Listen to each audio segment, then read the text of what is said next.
Social மீடியாவில் எங்கே திரும்பினாலும் ராஜேஷ் எக்ஸ்போர்ட்ஸ் ஒரு ஸ்கேம், ஃபினான்ஷியல் ஸ்கேம் வந்து பற்றி இது இருக்கு. ராஜேஷ் எக்ஸ்போர்ட்ன்ற நேமை விட எல்ஐசி நிறைய சேர்ந்து வருது. ஆஸ் அ கம்பெனி எல்ஐசி இதால லாஸா, கஸ்டமருக்கு லாஸா அப்படின்ற மாதிரி நிறைய கேள்விகள் இருக்கு.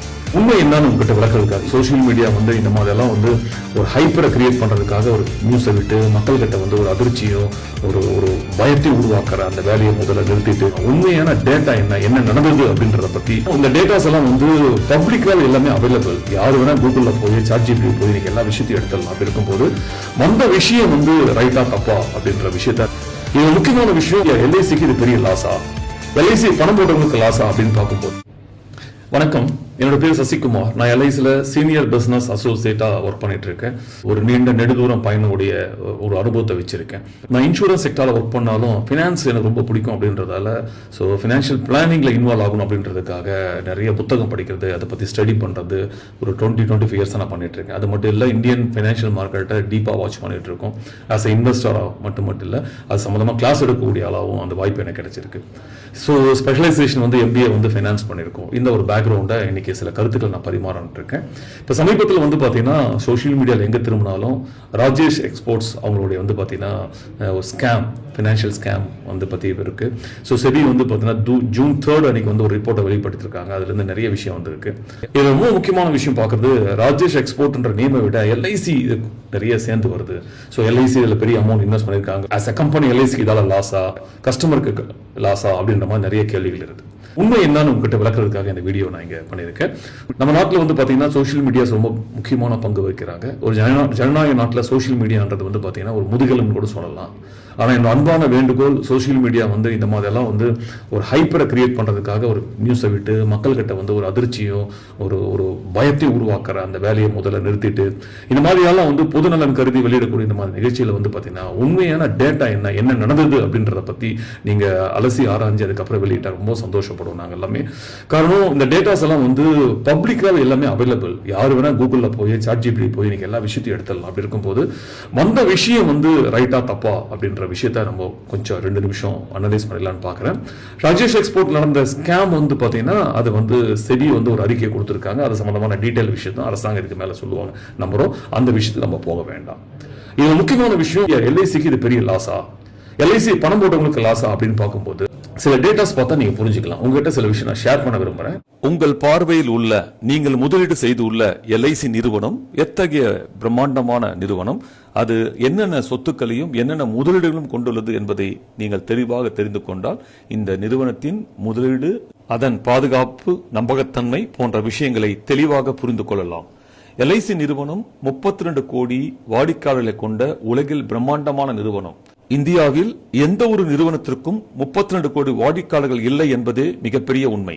மேலும் எல்ஐசி ஆஃப் இந்தியா தனது 32 கோடி வாடிக்கையாளர்களிடம் இருந்து ஒவ்வொரு வருடமும் கலெக்ட் செய்யும் பிரீமியம் மட்டும் 4,80,000 கோடிகள். 1 கோடி அல்ல, 2 கோடிகள் அல்ல, 1000 கோடிகள் அல்ல, 10,000 கோடி அல்ல, 4,80,000 கோடிகள்.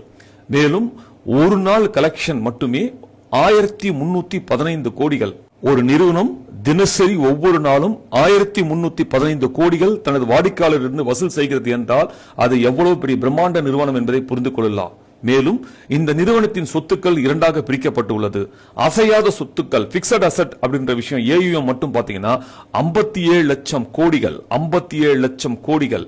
இது இல்லாம life fund, policy holder fund சொல்லி ரிசர்வ்ல வச்சிருக்கிற தொகை மட்டும் ஏறக்குறை 55 லட்சம் கோடிகள். இப்ப இரண்டும் சேர்த்தீங்கன்னா அசையா சொத்துக்கள் 57 லட்சம் கோடி, வாடிக்கையாளருடைய பாலிசி ஃபண்ட் அப்படின்றது, லைஃப் ஃபண்ட் அப்படின்றது 55 கோடி. இரண்டும் சேர்ந்தா 112 லட்சம் கோடிகள். 112 லட்சம் கோடிகள் என்பது மிக பிரம்மாண்டமான ஒரு தொகை. மேலும் எல்ஐசி ஆஃப் இந்தியா இந்திய பங்கு சந்தையில் முதலீடு செய்துள்ள தொகை 15 லட்சம் கோடிகள். இந்த இடத்துல ஒரு முக்கியமான கருத்தை உங்க முன்னாடி வைக்கிறேன். எல்ஐசி கிட்ட 2 வகையான இன்சூரன்ஸ் கலந்த சேமிப்பு திட்டங்கள் உள்ளது. ஒன்று போனஸ் அல்லது கேரண்டி ரிட்டர்ன் தரக்கூடிய பாலிசிகள். இரண்டாவது யூனிட் லிங்க் பிளான்ஸ், ஷேர் மார்க்கெட்ல முதலீடு செய்யக்கூடிய திட்டங்கள். இதுல ஏறக்குறைய 90% 90 விழுக்காடு வந்து பாத்தீங்கன்னா நம்ம guarantee market or bonus base ப்ராடக்ட்ல தான் நம்ம வந்து பிரீமியத்தை வசூல் பண்றோம்.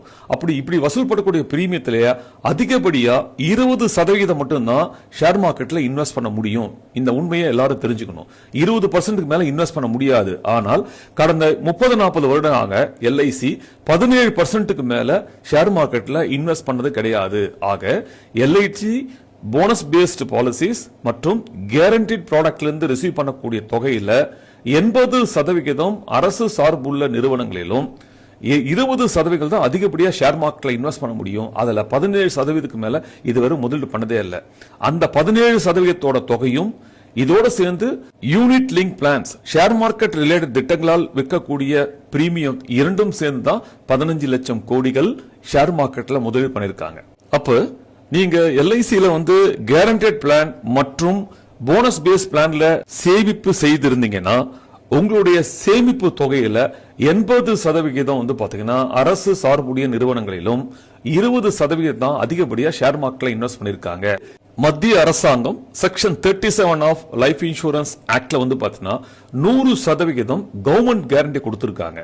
80% அரசு சார்பில் சேவ் பண்றோம், 20% தான் வந்து நம்ம ஷேர் மார்க்கெட்ல சேவ் பண்றோம். அந்த 20% 17% தான் சோஃபா நம்ம பண்ணிருக்கோம். இந்த இரண்டுக்கும் சேர்ந்து மத்திய அரசின் 100% உத்தரவாதம் இருப்பதால் பாலிசி ஹோல்டருக்கு 100% சேஃப் இருக்குன்ற உண்மையை நம்ம புரிஞ்சுக்கணும். இப்போ இந்த ராஜேஷ் எக்ஸ்போர்ட் உடைய எல்ஐசியோட முதலீடு சம்பந்தமா பார்ப்போம். ராஜேஷ் எக்ஸ்போர்ட்ல அவங்க டோட்டல் ஷேர்ல 10.8% 10.80% தான் எல்ஐசி முதலீடு செய்துள்ளது. இதோட மொத்த தொகை ஏறக்குறைய 340 கோடிகள் மட்டுமே. இந்த 340 கோடிகள் எல்ஐசி உடைய சொத்து இருக்குல்ல பிக்ஸட் அசெட் அதுல 0.006% மட்டும் தான் அதோட சதவீதம் வருது. 1% இல்ல, 0.5% இல்ல, 0.25% இல்ல, 0.0006% அப்படின்றது ஒரு பெரிய யானை பக்கத்துல சின்ன ஒரு எருமை நிக்க வச்சு ரெண்டுத்தையும் கம்பேர் பண்ணா என்னவோ அந்த அளவுக்கு தொகை. எல்ஐசி உடைய முதலீடு மொத்த முதலீடு யானை பெருசுன்னா அதுல நம்மளோட ராஜேஷ் எக்ஸ்போர்ட்ல நம்ம பண்ண முதலீடு எறும்பை விட சின்னது, சம்பந்தம் இல்லாத ஒரு விஷயம். இன்னொரு பார்வையும் பார்க்கலாம். எல்ஐசி பங்கு சந்தையில 15 லட்சம் கோடிகள் முதலீடு செஞ்சிருக்காங்க. இந்த 15 லட்சம் கோடியில நம்ம ராஜேஷ் எக்ஸ்போர்ட்ல சென்ன முதலீடு எவ்வளவு தெரியுங்களா? 340 கோடிகள். அது 0.023%. ஒண்ணுமே இல்லைங்க. இவ்வளவு பெரிய தொகைக்கு இதுக்கு சம்மந்தமே இல்லை. உங்களுக்கு எல்லாருமே தெரியும் ஷேர் மார்க்கெட்ல ஏறக்குறைய ஒரு 500-600 கம்பெனிக்கு மேல எல்ஐசி முதலீடு பண்ணிருக்காங்க. இதுல 90% மேல லாபம் சம்பாதிச்சிட்டு இருக்காங்க. ஷேர் மார்க்கெட் வரும்போது நிச்சயமா ஒரு 500 கம்பெனில நம்ம முதலீடு செய்யும் போது ஏதோ 1-2 கம்பெனில அப்பப்போ சின்ன லாஸ் வரும். ஆனால் அந்த லாஸ் வந்து எல்ஐசியை எந்த விதத்திலும் பாதிக்காது. காரணம் நம்மளுடைய ஃபண்ட் ஷேர் மார்க்கெட்ல மட்டுமே 15 லட்சம் கோடி இருக்கு. இந்த 15 லட்சம் கோடி ஒரு கம்பெனில நம்ம பண்ணலைங்க, ஆயிரக்கணக்கான கம்பெனில நம்ம பண்றோம். அதுல இந்த கம்பெனில பண்ணது வந்து வெறும் 340 கோடி.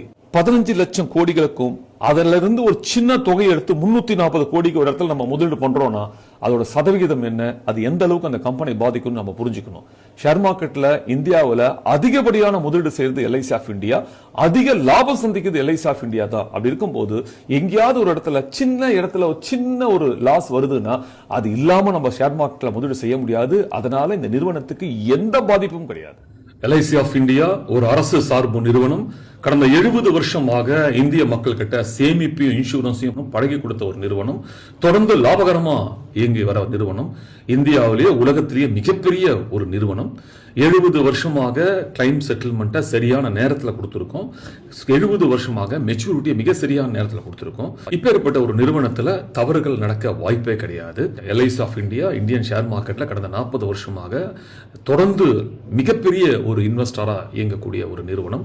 ஸோ அதிகமான லாபங்களை ஷேர் மார்க்கெட்ல நம்ம சம்பாதிச்சிருக்கோம். உங்களுக்கு எல்லாருக்குமே தெரியும் ஷேர் மார்க்கெட்ல நம்ம இன்வெஸ்ட் பண்ணும்போது ஒரு 10 இடத்துல இன்வெஸ்ட் பண்றோம்னா 9 இடத்துல லாபம் சம்பாதிக்க முடியும், ஒரு இடத்துல சின்ன லாஸ் வரும்.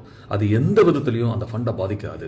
ப்ரொவைடட் பிளானிங் ஆக்டிவிட்டிஸ் எல்லாம் ரொம்ப கரெக்டாக இருந்துச்சுன்னா. அந்த விதத்தில் அன்பான வேண்டுகோள் சோஷியல் மீடியா மற்றும் மீடியாஸுக்கு, தயவு செஞ்சு இந்த மாதிரி ஒரு விஷயத்தை வரும்போது உங்களோட சேனலோட ஹைப்பருக்காக, ஸோ பொதுமக்களை பேனிக் பண்ணுறதுக்காக இந்த மாதிரி விஷயம்லாம் தயவு செஞ்சு பண்ணாமல் இந்த மாதிரி ரிலீஸ் பண்ணும்போது ஒரு பெரிய நிறுவனத்தோட பேரை வந்து லிங்க் பண்ணும்போது இந்த டேட்டாஸ் எல்லாம் ஆன்லைன்ல இருக்கிற டேட்டா, இந்த டேட்டாஸ் எல்லாம் கொஞ்சம் செக் பண்ணிட்டு, இது எந்த ஒரு பாமர மக்களும் வந்து இந்த டேட்டா வந்து ஆன்லைன்ல எடுக்க முடியும், பார்த்துட்டு அதுக்கப்புறம் வந்து நாட்டு மக்களுக்கு சரியான செய்தி கொடுக்குமாறு கேட்டுக்கொள்கிறேன். அன்பான பாலிசி ஹோல்டர்களே, பயப்படுவதற்கு எதுவுமே கிடையாது.